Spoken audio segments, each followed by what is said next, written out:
Something is changing at the top of the fashion industry. Some of the biggest luxury houses in the world are now being led by names you've probably never heard of, and that's not by accident. For the past few cycles, the creative director role has been dominated by high-profile, and in some cases, literal celebrity figures. Designers whose names and Instagram followings are almost as famous as the brands they represent. But in 2025, a new wave is quietly taking over. These designers aren't already influential, they're not front-row fixtures, and they don't have massive personal brands. They're a new breed, or rather old breed, of expertly trained, focused, and quietly brilliant designer. Except without the fame. And they're redefining what power in fashion actually looks like. It's a clear contrast to the celebrity designer era we've been in.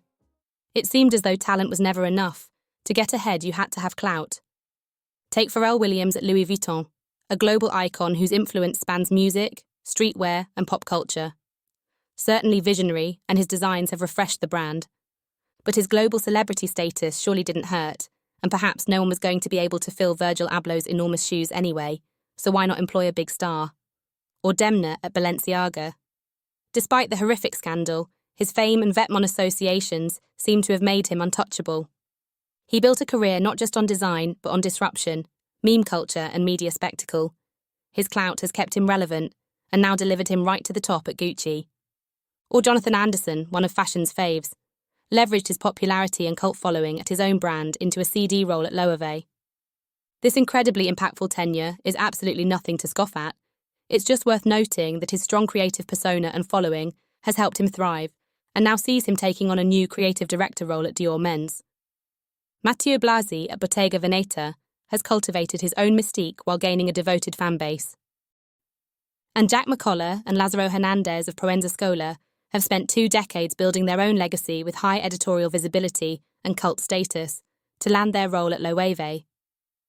These designers, all talented, all creative geniuses for sure, but all come with clout. They are the face of their brands with established audiences and cultural capital that stretches far beyond the runway. But now we're seeing a new kind of appointment. These aren't stars stepping into fashion. These are designers being trusted for their vision, their technical mastery, and their ability to build the future of a house line. So, who are these new anti-celebrity designers? They're not fashion influencers. They're not social media darlings. And they didn't build millions of followers or huge personal brands before landing these roles. In fact, most people outside of the industry had never heard their names before their appointments. But within fashion, their talent speaks volumes. Many of them demonstrating impressive tenures at leading houses. Let's start with Dario Vitale, the new creative director of Versace. Before this, he was quietly building his craft at Miu Miu and Bottega Veneta, 2 houses known for distinct aesthetics and technical rigour. He wasn't making headlines or chasing press. He was perfecting the fundamentals, cut, construction, and silhouette. Now, he's taking over one of Italy's most iconic fashion houses with a comparatively minimal public profile. Then there's Seán McGirr at Alexander McQueen. He took the reins after Sarah Burton stepped down. McGirr's background includes work at J.W. Anderson, Uniqlo, Dries Van Noten, and Burberry. A varied background that would have seen him develop his technical brilliance and commercial prowess. Again, no major social media strategy, no front-facing brand, no headline-grabbing persona. Just a resume stacked with exceptional design experience. And then there's Simone Bellotti, who was recently named creative director at Jil Sander. Before that, he spent 16 years at Gucci, working under both Frida Giannini and Alessandro Michele. He joined Bali in 2022 and was promoted to creative director in 2023, where his work received quiet but significant acclaim. His design debut at Milan Fashion Week was seen as a return to sophistication. Nothing loud, nothing viral, just great clothes. Bellotti's move to Jil Sander signals a commitment to craft, restraint, and house codes, values perfectly in line with the brand's minimalist legacy. And finally, there's Sabato De Sarno, who was appointed creative director of Gucci in 2023. Before taking on that role, he spent over a decade at Valentino under Pierpaolo Piccioli. At the time of his appointment, he was virtually unknown, with no high-profile persona or social media presence.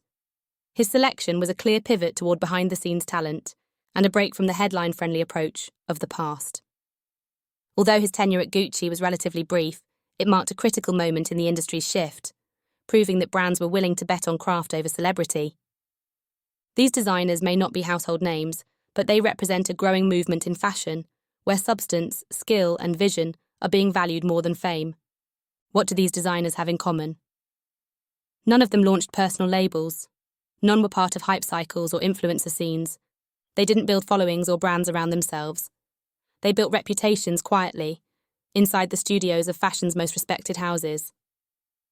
Their strengths lie in construction, silhouette, textile, proportion. They understand what makes a house iconic, and they know how to evolve that identity without turning it into a meme. Before their appointments, many of them were almost invisible online. And this shift, it matters. It's a clear pivot away from the personality-driven era of fashion and towards something deeper. Everyone loves a celebrity CD, but as a trend in the creative industries as a whole, it can mean that popularity takes precedent over talent. The shift from De Sarno to Demna feels like one of the worst examples of this. The subversion of artistry and the memification of design. It's not about serious pieces over novel playful pieces, or quiet luxury over logomania. It's about acknowledging and rewarding the rawest and truest forms of talent to continually give the consumer and the world the very best version of the thing. This shift toward low-profile creative leadership is quite a throwback. In fact, some of fashion's most influential designers have built legacies by avoiding the spotlight altogether. Martin Margiela is perhaps the most iconic example. He was famously reclusive, never taking a bow after shows, never giving interviews, and rarely being photographed. His approach was radical in an industry obsessed with image. In the much-anticipated documentary Martin Margiela, in his own words, he explained his reason. Being a celebrity. Anonymity is very important to me, and it balances me that I am like everybody else. Oh, that ethos, letting the work speak louder than the individual, echoes in the designers leading fashion's quiet revolution today.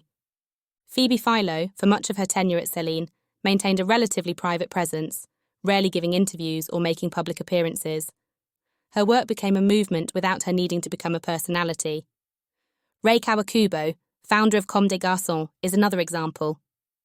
While deeply respected and culturally influential, she rarely speaks to the press and has kept her personal identity firmly behind her designs. Even designers like Christophe Lemaire or the Rose Mary Kate and Ashley Olsen, post-Hollywood, embody this ethos, prioritizing the product, the process, and the philosophy over media exposure or personal branding. In a landscape that often rewards volume of followers, press hits, and viral moments, these designers remind us that quiet authority can be just as powerful. And as the industry begins to shift once again, their legacy is proving more relevant than ever. Luxury brands aren't just looking for headlines anymore. They're looking for longevity. For designers who can translate legacy into relevance without relying on press or social spectacle.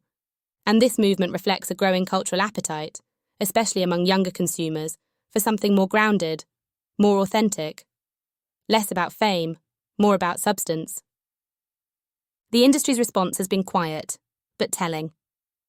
These appointments didn't dominate social media or spark viral moments, but within fashion circles, they're being watched closely. Editors, critics, and seasoned insiders are paying attention.